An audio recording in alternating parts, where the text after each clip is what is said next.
I want to ask you something, and I want you to actually sit with it for a second. Is there an opportunity you didn't go for, whether it be a pitch, a role, being in some sort of room, because you thought you weren't quite ready for it yet? Weren't quite visible enough, credential enough, prepared enough? What if the problem was never that you weren't ready? What if the problem that nobody knew you were? Today, we're talking about visibility, what it actually is, why most talented women don't actually have it, and what we're gonna do about it. All right, so let's get into it.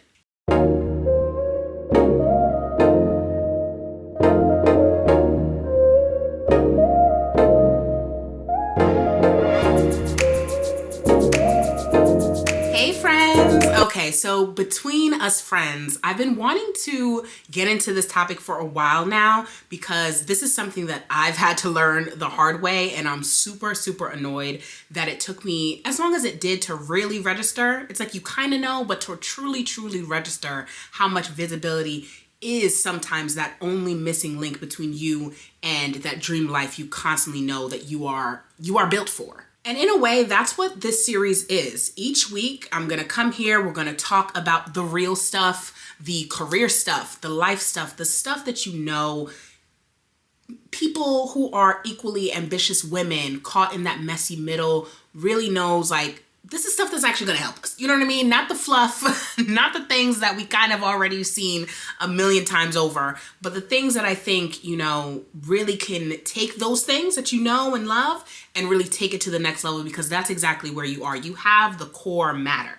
It's all about how can we just refine things in life a little bit to start working in your favor. And what's more, this is the stuff that you'd want to hear from someone like me who's been in the rooms, who've done the things, who've, not really talking from a theoretical perspective, really practical experience, and even now building something new in public in real time. So with that said, my name is Between Us Ffriends. If you don't already know, I'm a media and tech executive, and I'm also building my content brand and my stationery business in real time simultaneously while going through this messy middle journey live. And so I wanted to do this now because I don't want this to be a lecture. You know what I mean? This is from someone who's currently going through some things. Don't get me wrong, I have a lot of life to really share and experiences that I do love talking about. And this realm is my joy. So I enjoy talking about it. But at the same time, it's not coming from someone who's like bird's eye view, been there, done that 10 years ago.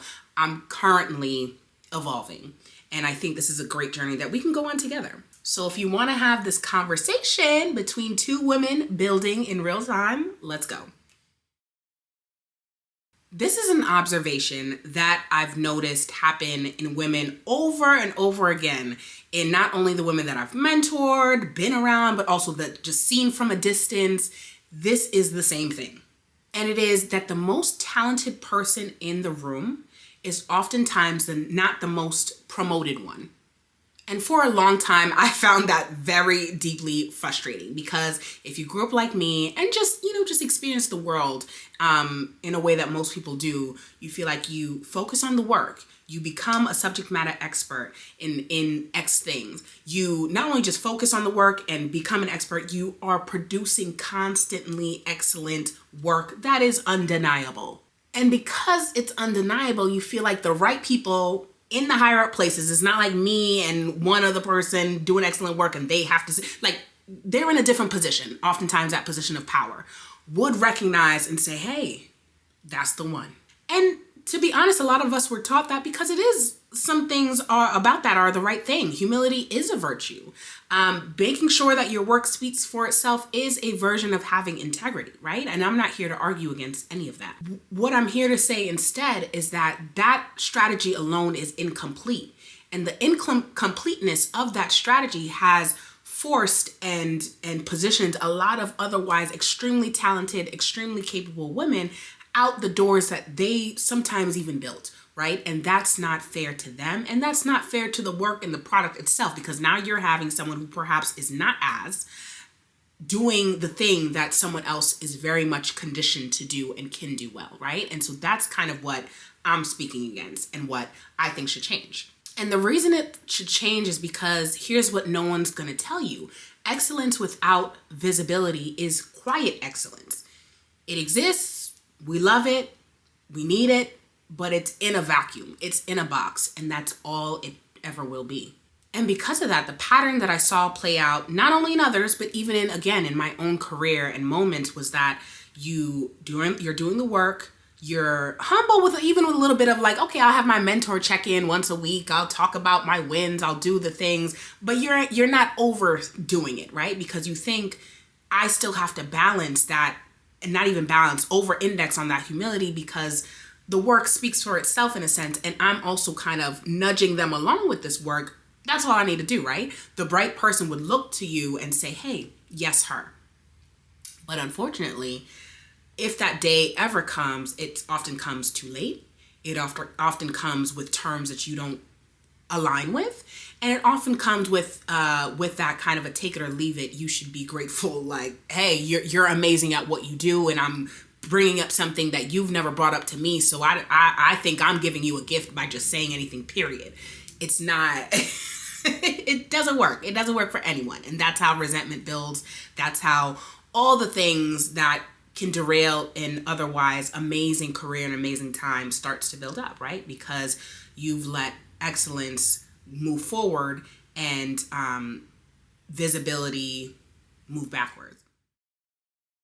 Okay, so let's talk about what strategic visibility looks like in person, because I don't want this to just be like a feelings conversation. I want you to leave here with actual moves. And I think about visibility in 3 layers. And you have to do all 3, because let's say if you do 1 or 2, it doesn't really compound in the way that it should. And the compounding is what actually makes the effects and the changes take place.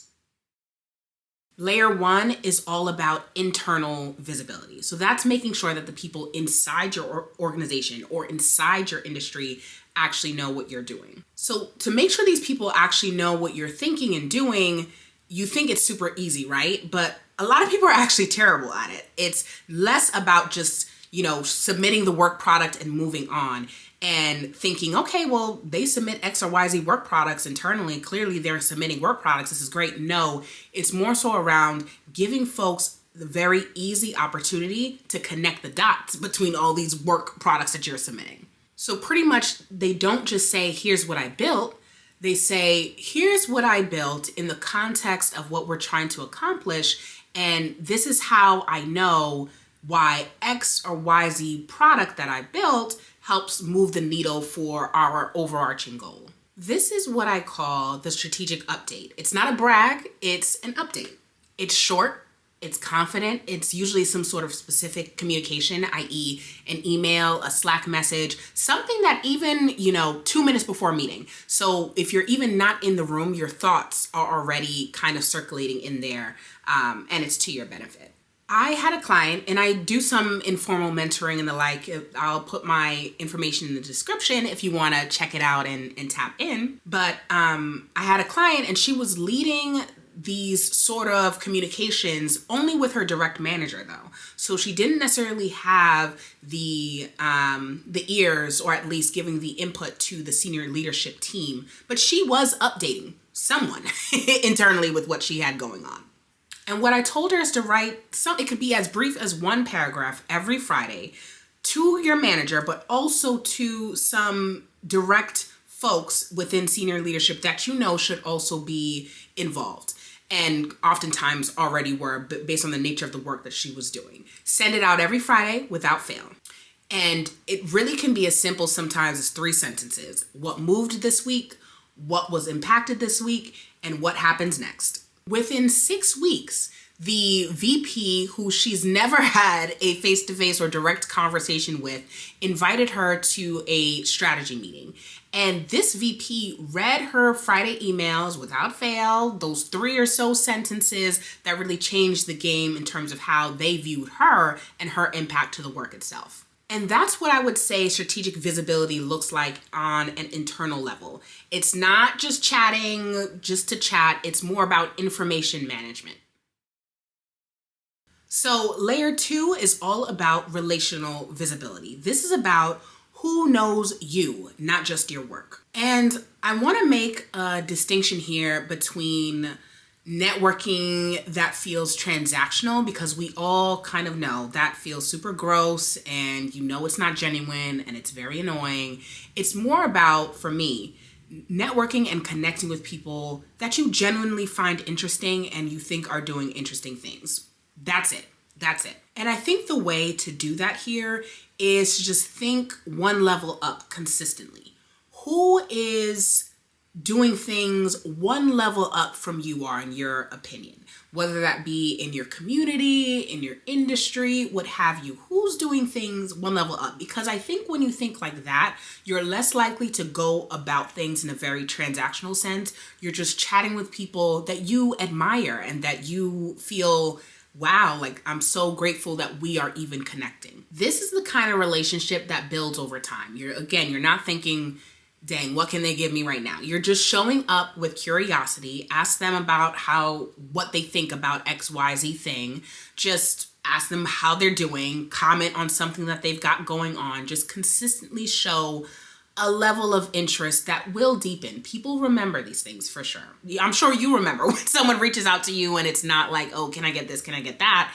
It's really just, I see you and I would love to learn more. And the reason this matters is not just so that when the time comes, you can go back to just like ask.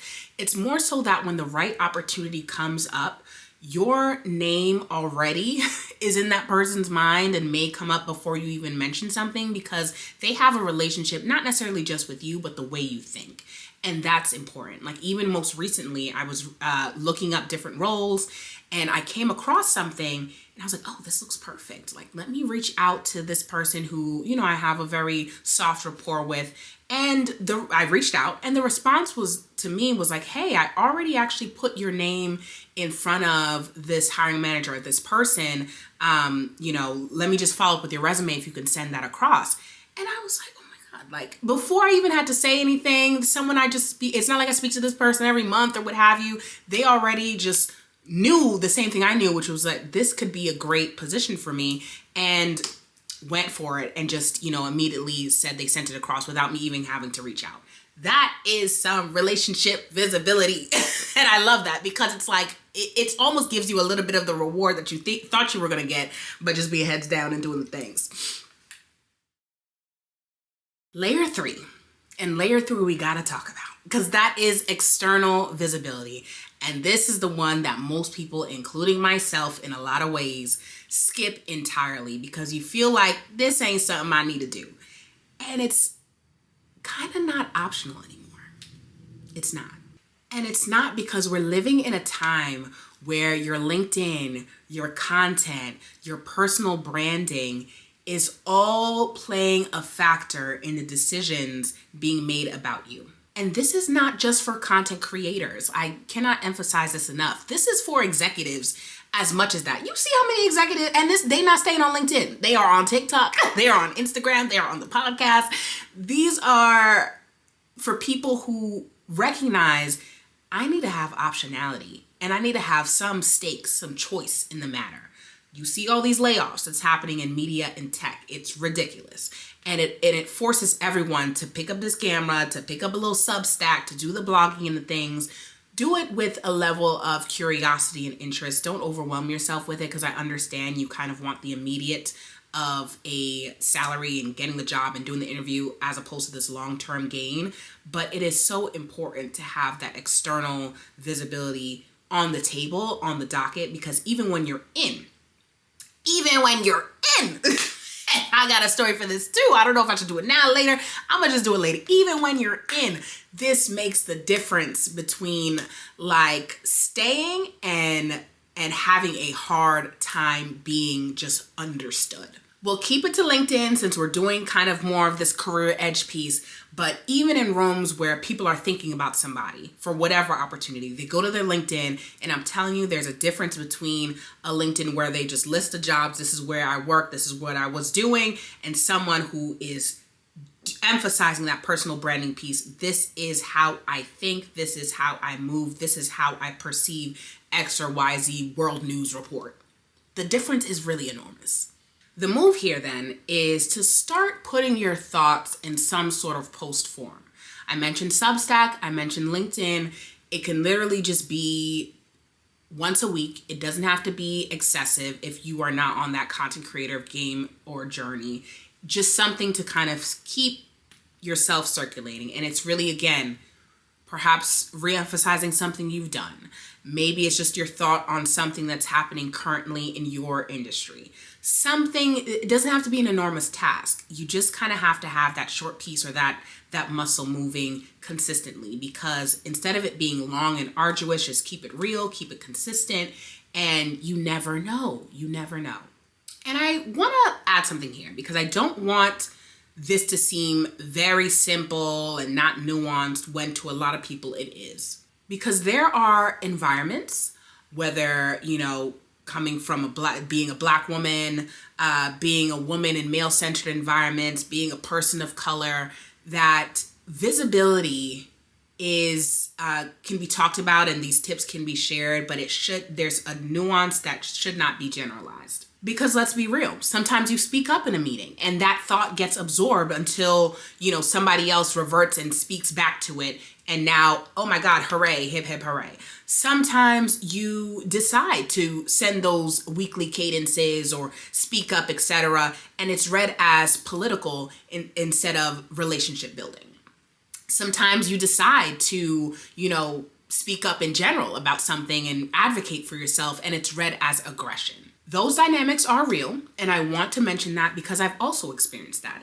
And not only because I've experienced that, because I think not mentioning that in the context of visibility and how much of a difference it makes in one's career would be incomplete. What I found, and this was very hard to experience, but finally come to the realization of, is to not shrink yourself in order to avoid those kind of situations. It felt like a catch-22 at the time, but the answer is never to shrink yourself, because it does not work. It doesn't work. The answer is to be more strategic about how you deploy it in order to avoid some of that friction. And the biggest piece, which is why this is my why, or part of my why I'm so adamant about building now in public and having that third layer, that external visibility there, it's super, super, super important when you fall into those buckets that I mentioned earlier up top. Because oftentimes a company might get it wrong when it comes to how you portray your visibility or really make sure that that's on the forefront of what you want to do. As much as a company might get it wrong, and then you are the one that has to bear the consequences of that, the market very rarely gets it wrong. And so having that external visibility or building that simultaneously becomes that much more important. It's life insurance here because that gives you at least another pedestal, another shoulder, whatever, to lean on, to stand on, so that you're no longer dependent on one specific person or group of people within one specific company and their opinion of you. It's not safe. It ain't safe. Okay, so here's what I want you to do this week. Just 3 things. Not a full list of stuff. We're just doing 3 things. We did the 3 moves. We did 3 things. I like 3, clearly. The first move, identify one thing that you've done within the last 30 days. And this thing that you choose should be something that you felt like should have gotten more visibility, but it didn't. Once you have that thing, write a sentence or 2 about it. Maybe 3, paragraph if you're feeling feisty, and send that to just one person. That's it. Move 2 is go to your calendar, look at all the meetings that you've had, it's probably plenty, and think about a meeting where you had a thought but you didn't say it. Write down what you would have said. Write down this thought, and again, send it to one person that you feel like should hear it. This could be an email. This could be, perhaps if you don't send it to that person, make sure you say it in the next meeting or in some sort of congruent, consistent meeting that's aligned with that. Make sure the goal here is to make sure that your thinking is now in the room. Move 3, and as you can tell now, we're going through the layers of visibility. This is how I'm saying the moves. Move 3 is to update your LinkedIn. And when you update your LinkedIn, it should not, just the headline piece is what I mean. It should not say or should not be focused on your job title.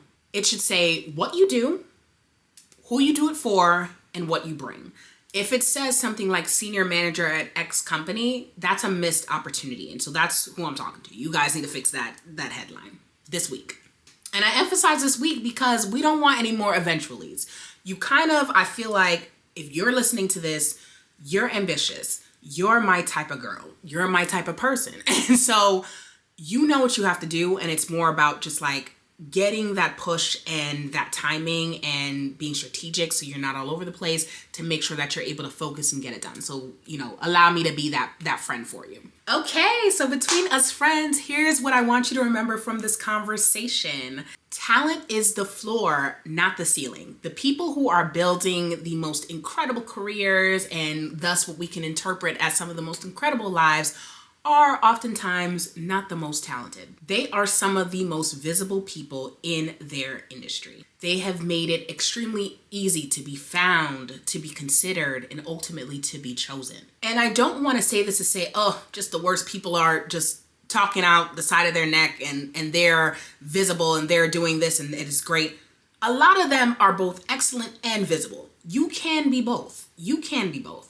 Being humble and being strategic should not be in conflict because in essence, it's just not. And the sooner you stop treating visibility like something that happens to you and not like something you build, that's kind of where the differences and the change that you want can actually be made. So next week, we talked about visibility this week. Next week, we're going to talk about presence. How do you walk into any room and own that ish? It's not fake confidence. It's really just owning what you've got and arriving. So make sure you subscribe to my channel so you can make sure that you tune into that one. I'm super excited to share everything that I want about that and everything you need to know. So I'll see you back here next week, friends. Okay? Okay.